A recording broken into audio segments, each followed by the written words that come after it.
నేను బిఫోర్ అంటే నేను బేసిక్ పొలిటికల్ సైన్స్ బుక్స్ చదువుతున్నప్పుడు కానీ లేదంటే సోషల్ ఫిలాసఫీ ప్రత్యేకించి శ్రద్ధ వీటి మీద నేను అంటే special focus around I think 2001లో పెట్టాను. 2001లో దాని మీద అర్థం చేసుకోవడానికి బేసిక్ పబ్లిక్ పాలసీ మీద చదువుతున్నప్పుడు నాకు హెర్నాండో డి సోటో అని మన ఒక పెరువియన్ ఎకానమిస్ట్ అదేంటంటే ఆయన రాసిన పుస్తకం ఉంది. దాంట్లో నాకు ప్రేరణ ఏంటంటే నీకు ఏదైనా పెరువియన్ ఎకానమీ చాలా గందరగోళంగా ఉండింది ఆ టైంలో. అది తీసుకున్నది లోపల హెర్నాండో డి సోటో అని బుక్ ఉండొచ్చు, పేరు మర్చిపోయాను, గుర్తొస్తాను. అంటే దాంట్లో ఏముండదంటే నేను చదువుతున్నప్పుడు అంటే I want understand politics. So చాలా పుస్తకాలు కొనుక్కొని కొంతమంది ఉస్మానియా యూనివర్సిటీలో ఉన్న ఫ్రెండ్స్, కొంతమంది సీనియర్స్, బయట ఉద్యోగులు వాళ్ళందరూ నాకు చాలా పుస్తకాలు ఆ పుస్తకం ఒకటి ఇచ్చారు. మన ప్రమోద్ అని తన ఫ్రెండ్ ఆయన ఇచ్చిన బుక్ అన్నమాట, ద అదర్ పాత్. సో దాంట్లో నాకు తీసుకున్న సారాంశం ఏంటంటే ఆ టైంలో షైనింగ్ పాత్ గెరిల్లాస్ ఉండి యువతంతా మావోయిస్ట్ మూమెంట్స్కి వెళ్ళిపోయేవాళ్ళు. ప్రత్యర్థుల్ని ఎదురు తిరిగితే ఈ టిపికల్ అటు వాళ్ళ తెగల గొడవలు ఎలా మన దీని ఏమంటుంది స్కాల్ప్ కోసేసేవారు. అంటే అంత extreme Maoist violence inflicted country ఆ టైంలో 80sలో. సో ఫ్యూజిమోరో వచ్చినప్పుడు ప్రెసిడెంట్గా ఆయన్ని ఎవరినో హైర్ చేస్తే, institute of Liberty and democracy వాళ్ళని హైర్ చేస్తే వాళ్ళు చెప్పింది ఏంటంటే మొత్తం నెంబర్ ఆఫ్ జీఓస్ కానీ అడ్మినిస్ట్రేటివ్ ఫెయిల్యూర్స్ అన్నీ మాట్లాడితే ఒక పెళ్లి కావాలి, ఒక సర్టిఫికేట్ కావాలి, ఒక డ్రైవింగ్ లైసెన్స్ కావాలి, ఏమి చేద్దాం అనుకున్నా ఇన్ని రోజులు పట్టేస్తుంది, మ్యారేజ్ సర్టిఫికేట్ కావాలి ఇన్ని రోజులు పట్టేస్తుంది, ఇవన్నీ ఉంటాయి. దీనికి సింప్లిఫై చేయాలంటే ఏంటంటే best thing is to go and reach out to people. So the went to people. ఎందుకు నాకు ఆ పుస్తకం మొత్తం నాకు ఆ వాక్యం చాలా బలంగా పట్టుకుంది. అంటే పరిష్కారాలు ఆఫీసులో కూర్చొని ఎతకలే, ఆఫీసులో కూర్చొని కొద్ది కన్ఫ్యూషన్ ఎక్కువైపోద్ది, ప్రజల్లోకి వెళ్ళాలి. అది నాకు అది ఫస్ట్ లెసన్ అయింది. సో నేను అందుకని ఎక్కువ వెళ్ళటం వల్ల అడ్మినిస్ట్రేటివ్ లాంగ్వేజ్ తెలియకపోవచ్చాను, కానీ మన ఎన్ని అడ్మినిస్ట్రేటివ్ లాంగ్వేజ్ మనం ఎంత కోడెడ్గా రాసుకున్నా, దానికి ఎన్ని పేర్లు పెట్టుకున్నా, the purpose of any act is to use little వాళ్ళ జీవితాన్ని కొంచెం సమాధానాలు ఇవ్వడం, లేకపోతే కొంచెం బరువు తగ్గించడం, సమస్య పరిష్కారం ఎదగడం. సో నాకేమనిపించిందంటే నాకు రెండు హెల్ప్ అయింది. అది నేను ప్రజల్లోకి వెళ్ళి ప్రతి సమస్యను అర్థం చేసుకోవటం వల్ల దాని బ్యూరోక్రాటిక్ లాంగ్వేజ్, లీగల్ లాంగ్వేజ్ నేను ఈ రివ్యూ మీటింగ్స్లో నేర్చుకున్నాను. That's what I can say. నెలకోసారి జిల్లాకి వెళ్తాం అంటే ఇప్పుడు ఏమైందంటే సార్ నాకు ఫర్ మీ జీవితం చాలా గొప్ప అవకాశం వచ్చింది. We have struggle. గత కొన్ని సంవత్సరాలుగా దాదాపు నాకు సంబంధించి ప్రత్యేకించి 2008 నుంచి నేను ఈ పొలిటికల్ ప్రాసెస్లో ఉన్నాను. 2014 నుంచి I initiated a political party. దాదాపు నాకు 1.5 డికేడ్ తెలుసు తెలియకుండాను నా జీవితం అయిపోయింది.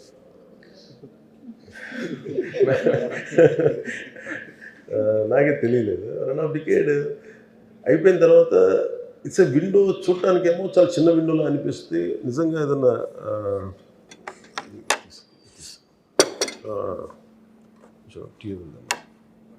ఏదన్నా నేర్చుకోగలిగిన దీన్ని సద్వినియోగం చేసుకోగలిగితే మటుకు చాలా గొప్ప అవకాశం. టైము మన ఏమంటుంది కరిగిపోతుంది, తిరిగి రాదు. పోయిన ప్రతి సెకండ్ తిరిగి రాదు కదా. నాకు ఈ 6 నెలలు వచ్చిన తర్వాత సమయం సరిపోవట్లేదు. అంటే నేర్చుకోవడానికి సమయం పడుతూ ఉంది. పరిష్కారాలు ఎత్తికే లోపు ఇంకా 100 పిటిషన్లు వస్తాయి. ఈ పవర్కి అంటే వచ్చేసిన తర్వాత ప్రతి సమస్యకి ఒక పరిష్కారం ఉంటుంది. పాపం నిజంగా చాలా ఆశించి వస్తారు.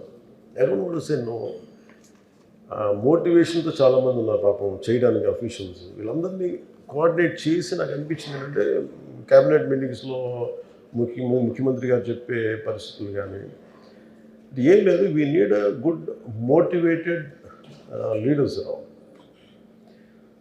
నాకు అప్పుడు తిరగడం వల్ల నాకు ఏమనిపించిందంటే మళ్ళీ ఇప్పుడు సపోజ్ మనకి ఇసుక ఇష్యూస్ కానీ అంటే అంటే we want to give we are committed to give a very good governance, very clean governance, accountable governance.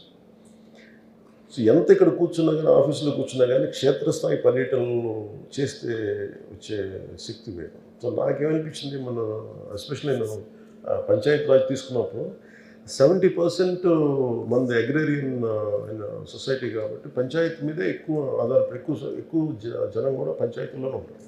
Development అంతా పంచాయతీల్లో ఉంటాయి. సో నాకు అది ఒక వరంగా భావించాను. సో నేను వెళ్ళి చూద్దామని మాట్లాడుతున్నప్పుడు నాకు అనిపించింది ఏంటంటే దాని నుంచి అంటే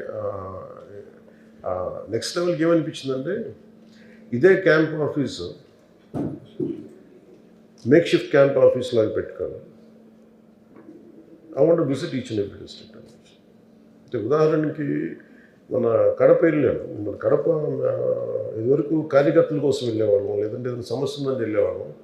ఇప్పుడు పని చేసుకుంటున్న ఆఫీషియల్స్ మీద దాడి జరిగితే నాకు మొట్టమొదటిసారి నాకు అనిపించింది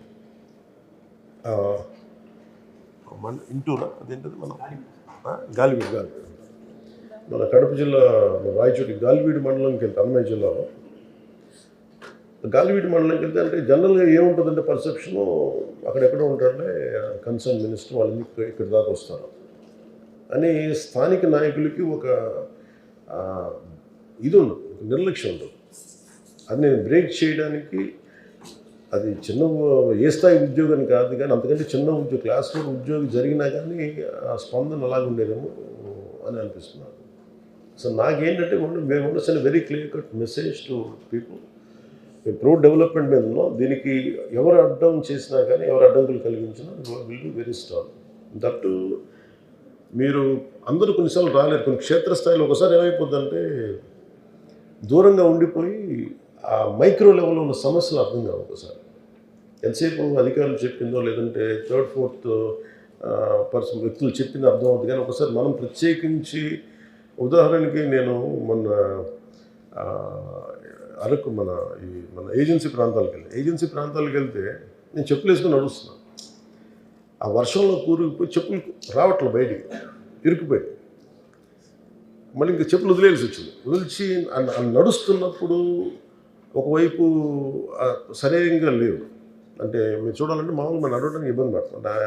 మీకు తెలుసు కదా అలాంటి శుభ్రత అంటే నేను ఉద్దేశం అంటే బహిర్భూమికి కూడా అక్కడికి వెళ్ళే పరిస్థితులు ఉన్నాయి. అంటే వాటన్నిటి మధ్యలో వెళ్తా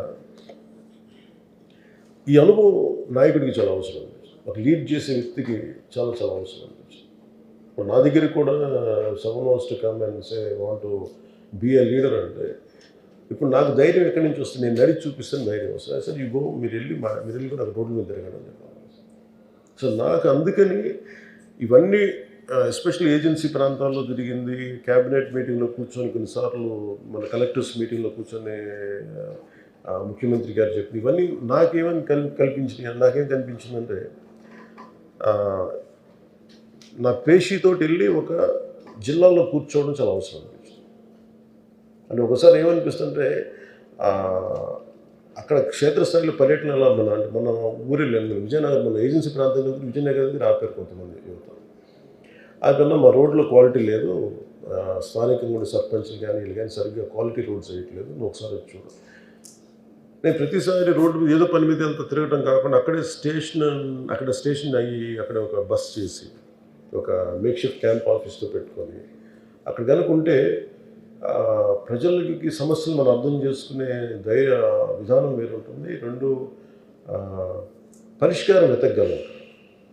ఒకసారి అధికారులు కూడా కొంత మోటివేషన్ ఉంటుంది. వాళ్ళకు కూడా మనం ఇంత దూరం వచ్చామంటే వాళ్ళు కూడా మోటివేషన్ తోటి నేను ఎక్కువ పని చేసే అవకాశాలు ఉంటాయి. అలాగే we can make people officials more accountable.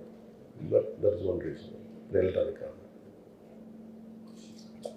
15 రోజులకు ఒకసారి అంటే నేనేమనుకున్నానంటే కనీసం ఒక 14 రోజులు ఇలాంటి జిల్లా పర్యటనలో ఉండాలని కనీసం 14 రోజులు ఉండాలి.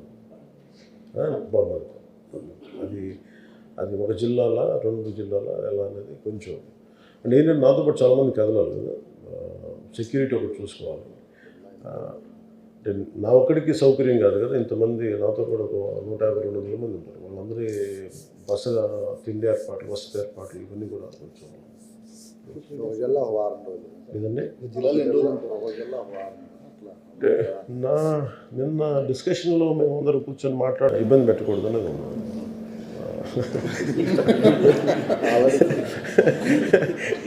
ఇప్పుడు ఈ రిపోర్ట్స్ సీఎం గారి విషయంలో పంపిస్తారు ఉద్యోగులు. లేదండి, అంటే అలాగంటే ఇట్స్ అబౌట్ క్వాలిటీ వర్కింగ్ ఉంటే మన నిజంగా సెలవులు తీసుకోవచ్చు. అంటే ఒకసారి ఇప్పుడు ఏమైపోయిందంటే అడ్మినిస్ట్రేషన్లో చూస్తుంటే స్పందన తగ్గిపోయింది. నేనంటే మొన్న మీరు కలెక్టర్స్ మీటింగ్లో కూడా చూస్తే ముఖ్యమంత్రి గారు కూడా చెప్తాను ఏంటంటే మీకు స్పందన తగ్గిపోయింది. ఇప్పుడు పోలీస్ వ్యవస్థలో ఇప్పుడు మొన్న ఫర్ ఎగ్జాంపుల్ కాకినాడ నా దగ్గర ఒక దృష్టి పోయింది. కాకినాడ పోలీసు ఒక యాక్సిడెంట్ జరిగింది. రోడ్డు మీద ఒక యాక్సిడెంట్ జరిగి 2 ప్రాణాలు కోల్పోయారు. 2 యువకులు బైక్ మీద వెళ్తా ఎవరో కారు వచ్చి గుద్దేసింది. వాళ్ళ పాపం ఎంత వాళ్ళలో ఒక పేరెంట్ ఒక తల్లిదండ్రులు ఏం చేశారంటే వాళ్ళ అబ్బాయి చనిపోతే బ్రెయిన్ డెడ్ అని చెప్పేసి అవయవాలు కూడా దానం చేస్తారు. కానీ వాళ్ళు కోరుకుంది ఏంటంటే కనీసం సింపుల్ సారీ, ఇది ఎవరు చేశారో కేసు ఫైల్ చేయకపోవడం కానీ అని కన్సర్న్ పోలీస్ స్టేషన్కి వెళ్తే అక్కడ పోలీసు అధికారులు సరిగ్గా స్పందించలేదు. అలాగే నా దృష్టికి రాగానే కన్సర్న్ ఎస్పీ గారితో మాట్లాడితే ఆయన మన అధికారులకు చెప్పింది ఏంటంటే అంటే మన పేషీలో ఉన్న మన నాయకులకి వెళ్ళి అడిగితే ఇవి జరుగుతూ ఉంటాయండి మన పోలీసులు అంతే అని ఆయన ఎస్పీ గారు మాట్లాడితే నాకు అప్పుడు అనిపించింది. అంత ఇన్సెన్సిటివ్గా మాట్లాడుతారు మీరు. ముఖ్యమంత్రి గారు కూడా కోరుకుంటుందంటే governance should have a human face. అంటే మానవతా దృక్పథం లేని ప్రభుత్వాలు దేనికి? నాకు అది అలాంటివన్నీ కరెక్ట్ చేయడానికి ఏమి కల్చరల్ చేంజ్ పట్టరు అడ్మినిస్ట్రేషన్. ఇప్పుడు ముఖ్యమంత్రి గారు ఒకసారి పెడతారు, 14 గంటలు పెడతారు, ఒకసారి అధికారుల్లో కొంత ఇబ్బంది ఉంటుందని తెలుసు. కానీ ఆ పరిస్థితికి రాకుండా ఉండాలంటే అంటే 8 గంటల కాలం చాలా అద్భుతంగా పనిచేయచ్చు. ఎఫెక్టివ్ గవర్నెన్స్ నిజంగా చేయాలి అంటే దెర్ ఇస్ టైం మేనేజ్మెంట్ ఒకటి లేదు. సో వీటన్నిటి దృష్టిలో పెట్టుకొని గత లాస్ట్ 5 yearsలో ఆంధ్రప్రదేశ్ బ్యూరోక్రసీ చాలా అట్టడుగు స్థాయికి వెళ్ళిపోయింది అనేది సెంట్రల్ మన ఢిల్లీలో నాకు వాళ్ళు చెప్తుంది, మీరు ఇంత వెనకబడిపోయారండి మీరు అన్న. అండ్ ఏంటంటే ఒకసారి వర్క్ కల్చర్ని తప్పించేశారు. ఇప్పుడు ఈ 5 సంవత్సరాల్లో క్వాలిటీ చెక్ జరగలేదు. లాస్ట్ 5 years వాళ్ళు చెప్పడానికి క్వాలిటీ చెక్ అనేది జరగలేదు. స్థానిక కలెక్టర్స్ అందరూ ఐఏఎస్ చెప్తా ఉన్నారు లాస్ట్ 5 yearsలో ఎప్పుడు మాకు జరగలేదు sir. Every Saturday every Friday వీక్లో ఒకసారి వచ్చి క్వాలిటీ చెక్ చేస్తాం. అసలు రోడ్ లేనందువల్ల క్వాలిటీ చెక్ కూడా అందువల్ల అలవాటు పోయింది అందరికి. సో అదేంటంటే ఇప్పుడు మేము అలవాటు తీసుకురావడానికి కొంత సమయం పడాలి. ఒకసారి ముఖ్యమంత్రి గారు దానివల్ల కొన్ని మన అధికారులు యంత్రాంగం కొంత ఇబ్బందులు పడచ్చేమో. కానీ నా కన్సర్న్ ఏంటంటే బేసిక్గా to make sure we will give them sufficient time. Weekends Saturday Sunday బాగా రెస్ట్ తీసుకోవాలంటే వీక్ డేస్ చాలా బాగా పనిచేయాలి. ఏదండి అదొక బ్రహ్మరాక్షసు. అంటే అది వెల్కమ్ టు దట్ పార్ట్. అంటే 5 రోజులు కనుక బలంగా పని చేయగలిగితే ఆ సెలవు కూడా బాగుంటుంది. అంటే నిజంగా ఇప్పుడు ప్రతిసారి వెళ్ళి అంటే మా purpose of going to districts ఏంటంటే ఈవెన్ టు మోటివేట్ అఫీషియల్స్, అధికార యంత్రాంగాన్ని కొంత పటిష్టపరచడం. ఒకసారి వాళ్ళకు కూడా సమస్యలు ఉన్నాయి. ఇప్పుడు నిన్న మేము గాలివీడియోకి వెళ్తే ఎంపీడీఓ గారిని కొడితే, జవహర్ గారిని కొడితే నార్మల్ కోర్స్ ఆఫ్ యాక్షన్లో ఏ మంత్రిని ఎవరైనా సరే ఈ సంఘటన మేము చింతిస్తున్నాం, ఖండిస్తున్నాం ఉంటారు. ఈ 2 మాటలు తప్ప వాళ్ళు అడిగారు, ఇంకెవరు వెళ్ళి మాట్లాడు. వాళ్ళకి ఏముంటుందండి, అధికారులు కూడా మీరు వెళ్ళి మాట్లాడకపోతే మేము ఎందుకు చేయాలి? ఇట్ ఈస్ అబౌట్ అంటే there is difference between administration and political governance and అడ్మినిస్ట్రేషన్కి ఆ సన్న తేడా ఉంటుంది. ఇద్దరు కాంప్లిమెంటరీ దాంట్లో ఉండాలి. If too much of political governance అయిపోతే మాకు సంబంధం లేదు, మీరు చేసుకోండి అని వస్తాం. సో కాంప్లిమెంటింగ్ యాటిట్యూడ్ ఉండాలి. సో అందుకని మా ప్రయత్నం అది. దానికినే ఈ డిస్ట్రిక్ట్ మీటింగ్స్, ఈ డిస్ట్రిక్ట్లో వెళ్ళి కూర్చోవటం వల్ల అధికారులు ఒకసారి సమస్యలు ఉంటాయి. నేను ఎస్పెషల్లీ పంచాయతీరాజ్ తీసుకున్న తర్వాత ఎక్కడ కూడా ఫస్ట్ టైం మెరిట్ మీద అందరికీ పోస్టింగ్స్ ఇచ్చాం అందరికి. అంటే ఇప్పటిదాకా లాస్ట్ 5 yearsలో ఎప్పుడు కూడా డబ్బులు లేకుండా అసలు ట్రాన్స్ఫర్లు జరగలేదు. కొంతమందికి పేపర్స్లో వచ్చిన తర్వాత కూడా నిజంగా మా పేరేనా కాదా అనేది వాళ్ళు ఆలోచించుకున్నాను. అదేమన్నా ఫేక్గా పడిందా, పొరపాటున పడిందా అనేది. నేనేం చెప్పానంటే ఇప్పుడు నా పరిమితిలో ఉండే ఈ అఫీషియల్స్ అందరినీ నేను చాలా క్లియర్ కట్గా వేశాం. నేను అనేది దీన్నే మీరు కిందకి పెర్క్యులేట్ అవ్వాలి.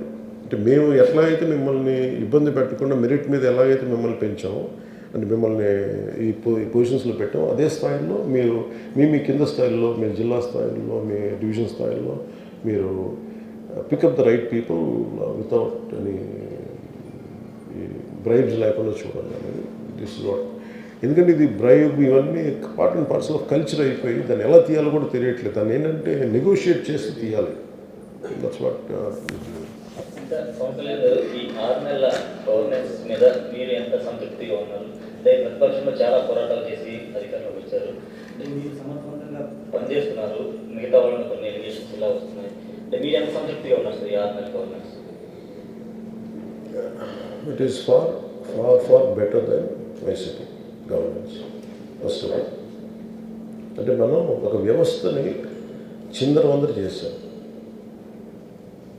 అంటే నేను ప్రతిసారి మీటింగ్లో, మన కలెక్టర్స్ మీటింగ్లో కూడా మాట్లాడినప్పుడు, మీరు ఒక తప్పు జరుగుతున్నప్పుడు మీరు కాము ఎందుకున్నారని అడిగితే ఎవరు నోరు నలకట్లేదు, భయపడతా ఉన్నారు. దేనికంటే నాకు వచ్చిన ఫీడ్బ్యాక్ ఏంటంటే మేమేం చేస్తాం, మేము అధికారులం కదా, మేమేం చేయగలం మేము అంటే. నాకు ఆశ్చర్యం ఎక్కడ కలుగుతుందంటే ఇఫ్ ఇట్ ఇస్ శంకరన్ గారు లాంటి ఐఏఎస్ ఆఫీసర్ ఎప్పుడు ఈ మాటలు మాట్లాడాలి. అంటే ఎక్కడ ఉంది దీని లోపం అనేది ప్రతి ఒక్కళ్ళు వాళ్ళ అంతర్గతంగా ఒకసారి సమీక్షించాలి. సో నాకు when compare to last 5 years, అంటే మీరు ఎలా కంపేర్ చేయాలంటే దీనికి వాళ్ళు వచ్చిన 6 నెలల్లో, మేము వచ్చిన 6 నెలల్లో ఆ కంపారిటివ్ ఫిగర్ తీసుకోవాలి. It will be far superior. What we could have done, we can do much better. చాలా బాగా చేయొచ్చు, ఇంకా చేయొచ్చు. ఎలా చేయొచ్చు అంటే కాకపోతే మాకున్న కన్స్ట్రెయిన్స్, ఆర్థికపరమైన కన్స్ట్రెయిన్స్ ఉన్నాయి. వర్క్ కల్చర్ని చంపేశారు. ఈ 2 ప్రధానమైపోయాయి. అండ్ పీపుల్స్ ఎక్స్పెక్టేషన్స్ స్కై హైగా ఉన్నాయి. ఈ వర్క్ కల్చర్ని చంపేశారు. వర్క్ కల్చర్ అంటే పనిచేసే సంస్కృతిని చంపేశారు. అలాగే ఆర్థికంగా అందరినీ రాష్ట్రం నలిపేశారు. సో వీటన్నిటి వీటి మధ్యలో మేము ఇక్కడ తీసుకున్నామంటే, అంటే నెలకి రాగానే ఫస్ట్ జీతాలు ఇస్తున్నాం. అలాగే మనకి ఈ పెన్షన్స్ కానీ ఇవన్నీ టైంకి ఇవ్వగలుగుతున్నాం. అండ్ మనం కరెక్షన్ స్టార్ట్ చేస్తాం. సివిల్ సప్లైస్ చాలా కుంభకోణాలు బయటికి తీస్తాం. నెంబర్ ఆఫ్ వైట్ పేపర్స్ తీసుకురాగలిగాం. కుంభకోణాలు బయట పెట్టాం, స్కామ్స్ బయట పెట్టాం. వీటికి తగ్గ విధి విధానాలు ఎలా, పనిష్మెంట్స్ ఎలా ఉండాలి, maybe in course of time it will take. Well compare to that I think మీరు వైసీపీ 6 నెలలు, ఈ 6 నెలలు తీసుకుంటే ఇది ఆకాశానికి భూమికినంత తేడా ఉంటుంది.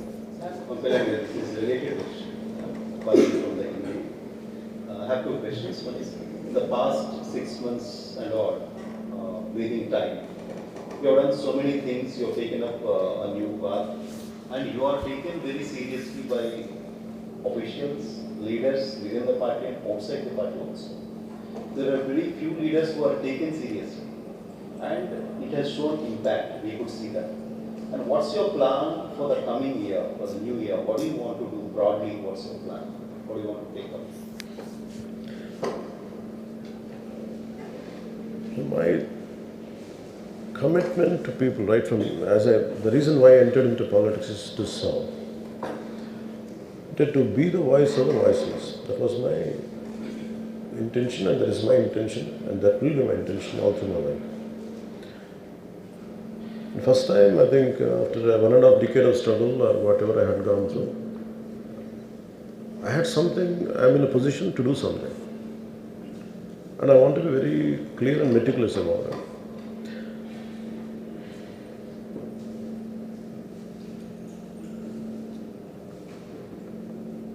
First 6 months, I understood the administrative part of governance and how to balance between the kind of complaints and issues which are being arised by people and how do I address that. Now I want to go to the next level in the next 6 months. My target is to visit all the districts in the next 6 months, to make sure I understand each and every aspect, issue of each and every district, and what are the lacunas there for each and every issue, what are the gaps, and that part I would like to take another 6 months. I want to do that. The more good, and also I want to motivate officials. Without administrative help, wing help, we cannot do anything. And also, as NDA partners, we want to make sure, and I personally want to make sure, including to my own party, MLAs and to everybody, I said, this is a serious business. మనం వచ్చాం, ఏదో మనకి అసెంబ్లీకి వెళ్తాం, మనం చేతులుపుతాం, అది కాదు, ఇది సీరియస్ బిజినెస్. అది గత ప్రభుత్వంలో కూర్చోబెట్టి ఇదేదో మన పదవులు అనుభవించడానికో ఆనందించడానికో కాదు, ఇది చాలా బరువుతో కూడిన బాధ్యత. That's what I wanted to establish. ఈ 6 monthsలో ఐ వాంట్ ఎవ్రీ వన్, అంటే I want to want the top first. ఈ 6 months I want go to each and every district, understand the unique problems of that particular district. For example, what happens in agency area, that will never be reflected here in Vijayawada, in Krishna district. They are unique. Even within Krishna district, if you go to Avanigadda, around this Ummadi Krishna Jilla, each issue will be different. So, fundamentally, primarily what we can do is from Panchayat Raj, we have taken from my department, Panchayat Raj and rural water supply and forest and environment. I'm focusing on these three major issues. Prime Minister, Honorable Prime Minister Modi's vision is to make sure that each and household should have a tap of water. And the more you go deeper into field visits, you understand this. What you understand is the technical aspect of laying pipes is quite faulty, but you understand that part. So no matter, and for example, one of the review meetings, the amount of opening budget is, they had spent almost close to 1 lakh crores, I think, 78,000 crores, ever since, from freedom, I think 1,25,000 crores, I think that's what, if I remember it right. అంటే 1,28,000 కోట్ల పైచీలకి ఇంత డబ్బు ఖర్చు పెట్టి, అంటే last 30-40 yearsలో ఇది ఒక అందాజు ఒక లెక్క తీసుకుంటే, but still we are struggling for good water supply. నాకేంటి ప్రప్రథమంగా కనీసం నీళ్ళు, basic water, basic sanitation, these are primary in the next 6 months. And my focus is on that. Third is, from environment point of view, we want to increase our target of government set by Honorable CM Chandrababu Naidu garu. 50% green cover should be increased. That's our target. So through 70% of, 70% is panchayat, which comes under panchayat. So I want to make sure green cover will be increased through panchayats and self-sustaining panchayats here. To get a formula, to get a workable solution for this, I want to go deeper into it.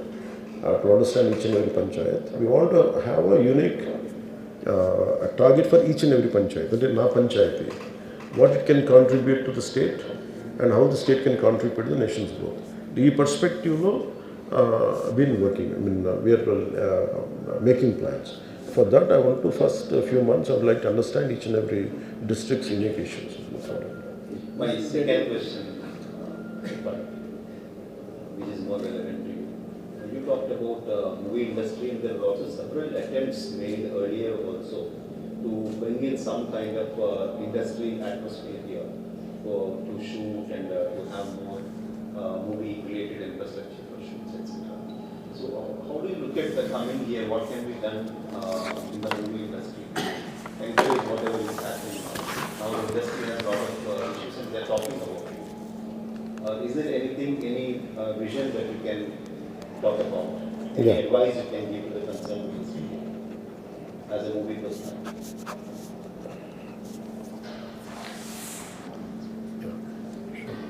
అంటే movie regarding movie ఇండస్ట్రీకి సంబంధించినంత వరకు so this is a soft power any అంటే how I look at movie industry it is a story an industry which has a story telling capacity even to do an election you need a story, you need a small movie or a little story is needed. Basically movie industry is all about it will sell the stories and which is an intrinsic part of our life. అది మమేకమై ఉంటుంది. Problem ఏముందండి ఇండస్ట్రీకి and me being part of the film industry కాబట్టి apart from being in politics what I have understood is we lost the culture of literature. అంటే literary వాల్యూస్తో కూడిన cinema చాలా చాలా అవసరం. ఒకటి టూ ఆస్పెక్ట్స్ ఉండాలి. ఒకటి it's not just about government what it is going to do, అది వన్ ఆస్పెక్ట్. సెకండ్ దానికంటే ముందు ఆస్పెక్ట్ ఏంటంటే film industry should go through it should cleanse it self.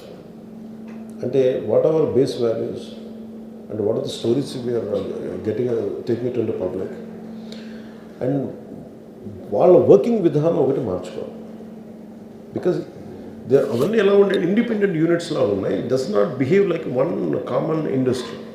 ఇప్పుడు మీరు టూరిజం సెక్టర్ హోటల్ అంటే there is a hotel industry ఉంది. ఇప్పుడు there is for example I want ఒక ఇండస్ట్రీస్ పెట్టాలంటే ఒక ఇండస్ట్రియల్ కారిడార్ పెట్టాలంటే ఇట్ హాస్ గాట్ వాటన్నిటికీ స్టేటస్ ఒకటి ఉంది, ఇండస్ట్రీ స్టేటస్ ఒకటి ఉంది. టూరిజంకి మొన్న ఇచ్చాం, ఇండస్ట్రియల్ స్టేటస్ ఇచ్చాం. ఫిల్మ్ ఇండస్ట్రీకి ఆ ఇండస్ట్రీ స్టేటస్ రావాలి అంటే some kind of corrections they have to do within themselves first. There should be having a physical discipline ఉండాలి. And kind of stories they say, the kind of marketing they do, and the kind of employment it generates and consistency.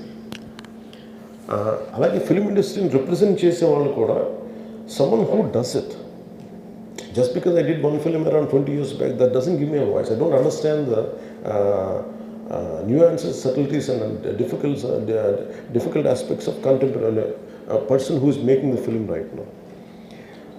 అలాగే అంటే ప్రతిసారి మీరు అంటున్నప్పుడు చాలా major corrections Telugu film industry has to go through it and which are essential. ఆ reforms వాళ్ళు తెచ్చుకోవాలి. Once వాళ్ళు తెచ్చుకుని నాకేమనిపించిందంటే, ఫర్ ఎగ్జాంపుల్ మనం విజయనగరం వెళ్తా ఉంటే ఏజెన్సీ ఏరియాకి స్టన్నింగ్ లొకేషన్స్ ఉన్నాయి. అండ్ ఎలక్షన్ టైంలో I was going to P Gannavaram, ఆ చాపర్లు వెళ్తూ ఉంటే నేను చూస్తాను వన్ ఆఫ్ ద స్టన్నింగ్ అనిపించిన దాని బ్యూటీ చూస్తుంటే ఆ పాపికొండలు కానీ అంటే how come we don't capture. But నేనే చాలాసార్లు ఐ ట్రావెల్డ్ అబ్రాడ్. బట్ నాకు including India is a great terrain and great geographical variations ఉన్నాయి ఇండియా అంతా. And the state is AP and also Telangana. ఈ ఒక్కొక్క జిల్లాకి వెళ్తుంటే అమేజింగ్ వేరియేషన్స్తో ఉన్న జియోగ్రఫికల్ బ్యాక్గ్రౌండ్ మనకు కలిగి ఉంటాయి conditions. And people always look for different backgrounds. Film people, నేను film when I'm talking about film, it is not just about films or big screen films కాదు. Even I'm also talking about TV మీడియాలో quality పెంచాలి. ఇప్పుడు for example Vizianagaram వెళ్తున్నప్పుడు ఒక stunning 2 కొండల నడుము ఉంది. If I want to convey a story there, అది నాకు అందుబాటులోకి తీసుకురావాలి. లొకేషన్ ఇన్ఫ్రాస్ట్రక్చర్ డెవలప్ చేయాలి. సో ఇప్పుడు నేను ఈ 6 నెలల పర్యటన ఎందుకు పెట్టుకున్నానంటే వెళ్ళటానికి ఐ వాంట్ అండర్స్టాండ్ ఇది చాలా చాలా బ్యూటిఫుల్గా ఉంటుంది. I can see it from a film person perspective and also tourism perspective and also how much employment it can generate. And తద్వారా హోమ్ స్టేడ్ ఒకటి ఉంటుంది. హోమ్ స్టేస్ అలవాటు అవుతాయి. ఓకే, నా capacity only 5 lakhs I can spend. Okay, for 5 lakhs, where can I go? Okay, this 5, మీరు 5 లక్షలు పెడితే మీరు ఒక 20 lakhs తోటి మీరు ఒక స్టోరీ తీయాలి, ఒక టీవీ సీరియల్ తీయాలి అని అనుకున్నప్పుడు ఐ థింక్ నాకు తెలియదు. సో 1.5 lakh అని చెప్తాను, నాకు తెలియదు. As per my knowledge, I don't know right now. నేను అనేది ఒక 25 లక్షలు బడ్జెట్ తీసుకొని నేను ఒక 8 ఎపిసోడ్ తీయాలంటే నేను ఎక్కడికి వెళ్ళాలి అంటే, నాకు ఇది బ్యాక్గ్రౌండ్ అంటే ఇది నేను ప్రజెంట్ చేయగలిగితే, creating some kind of booklet like this. Okay, మీకు టీవీ సీరియల్స్కి అనుకూలంగా ఉండే బుక్లెట్ ఇది. దాని లొకేషన్ ఎలా ఉంటుంది, దాని హోమ్ స్టేస్ ఎలా ఉంటాయి, దాని ఖర్చు ఎంత ఉంటుంది. So this is what I would like to develop from tourism perspective. And film ఇండస్ట్రీకి సంబంధించి టెక్నికల్ ట్రైనింగ్ పెరగాలి. అండ్ బేసిక్గా మనకు కావాల్సింది literary quality of film making పెరగాలంటే వీ హ్యావ్ టు కంపీట్. ఇప్పుడు ఏమైపోయింది, ఏదైనా సినిమా చేద్దామంటే unless it is your original thought, you will be ridiculed, you will be trolled. నేను ఇన్స్పిరేషన్ ఉన్నా కానీ సరిపోవడం. So where do you get it unless you are a highly person of a great literary ability, you can't create unique thought of yours. So అందుకని literary background తోటి ఉండే film making schools రావాలి ఇక్కడ, story telling schools కావాలి, and cultural understanding ఉండే film making schools రావాలి. And నేను వెళ్తే రోడ్డు మీదకి వచ్చి ఇంతమంది యూత్ ఉంటారు, ఆల్ దే వాంట్, వాళ్ళందరూ రోడ్డు మీదకి వెళ్తే వాటి సిక్ మీ అన్న మాకు ఏదైనా పని ఇప్పించాను. నేను as a teenager I use to work. నేను చిన్నప్పుడు ఏమండి కానీ నాకు పని చెప్పండి అనేవాడు. Even summer time I use to ask them give me a job. నేను ఇంటర్లో ఉన్నప్పుడు నేను పని చేసుకుంటాను, నాకు ఏదైనా డబ్బులు వస్తాయో కనీసం బుక్స్ కొనుక్కోవడానికి అనుకున్నాను. But I never had an opportunity. Imagine still my kind of people must be there అలా స్కూల్స్లో చదువుకుంటా, కాలేజీలకి వెళ్తా, మేబీ వీకెండ్ టైంలో ఉంటే what kind of opportunities we can give them. So దానికి ఫిల్మ్స్ చాలా హెల్ప్ చేస్తాయి. అలాగే నేను బైక్స్లో చాలామంది పిల్లలు బైకుల్లో సైలెన్సర్లు తీసేసి వాళ్ళు హెవీగా ఉండాలి, వాళ్ళ ఎనర్జీ చూస్తుంటాను. వాళ్ళని డిసిప్లిన్ చేయాలి. వాళ్ళని ఎలా డిసిప్లిన్ చేయాలి, వాళ్ళు చేయొద్దంటే వాడు బ్లాక్ అయిపోతారు. ఐ ఫీల్ వాళ్ళకి ఏం చేయాలి, you have to send them to the stunt school. Stunt training ఉందనుకోండి. Imagine if I go stunt training schools, if you can establish great stuntmen and all, if you can establish stunt schools, around 2-3 stunt schools, they will learn there. ఇంకొంతమందికి ఏం చేయొచ్చు, create Moto race లాంటిది, that will create an employment. ఇప్పుడు మన abroad లాంటి చోట వెళ్తే, for example నేను ఐ వెంట్ టు న్యూజిలాండ్ వెళ్తే ఒక 10-20 acres ల్యాండ్లో వాళ్ళు ఏం ఒక మోటార్ స్పోర్ట్స్కి వాడు టెరైన్ చేసి పెట్టాడు. వీళ్ళందరికీ ఏంటి, ఆ యూత్కి వాళ్ళ ఎనర్జీని అన్లీష్ చేయాలి అక్కడికి వచ్చి. If you can't provide a job, at least provide them a way out to unleash their energy. These are very essential. So ఇట్లాగా maybe slightly deviating, but I will come back to point regarding film making is quality of film making పెరగాలంటే number of schools రావాలి, film making schools. And I want lot of people to teach screenplays. What film industry should contribute for both the Telugu states. The film industry నేను చూసాను, it doesn't confine to ఒక ఆంధ్రప్రదేశ్ అని కాదు, because Telangana really ఉమ్మడి రాష్ట్రంగా Hyderabad has went ahead. So we don't want to disrupt that, we want to complement that part. We want to expand the capacity where anyone can come. You can explore Andhra, you can explore Telangana, and I want it to be a very friendly way of encouraging. That's what, like a friendly competition and more aggressive encourage cheyadam. And film making is, because Telugu film industry has become global now, as well we should capture that part. Capture cheyali ante without developing the human resources, there's no purpose.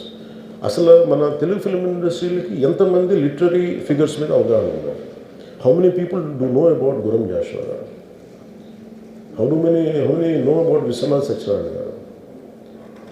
ఇట్లా ఇది ఈ literary values ఉన్న వాళ్ళు వీళ్ళందరూ కలిసి that's what we are brainstorming in the next 2 months. And film industry is going to be a big income generator and also employment provider in course of time. That's what we're talking. Sir, how do you see unity being promoted in Tollywood and Bollywood? In sir? How do you see unity being promoted in Tollywood, Bollywood? How do I see? How do you see that nudity being promoted in the Bollywood and Tollywood? Unity? Unity? Nudity. Nudity. Short clothes.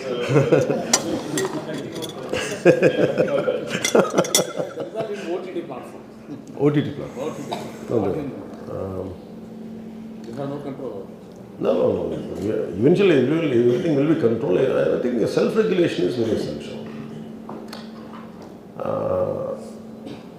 And you see, it is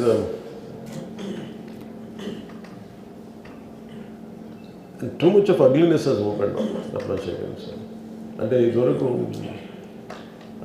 books, you go to a library.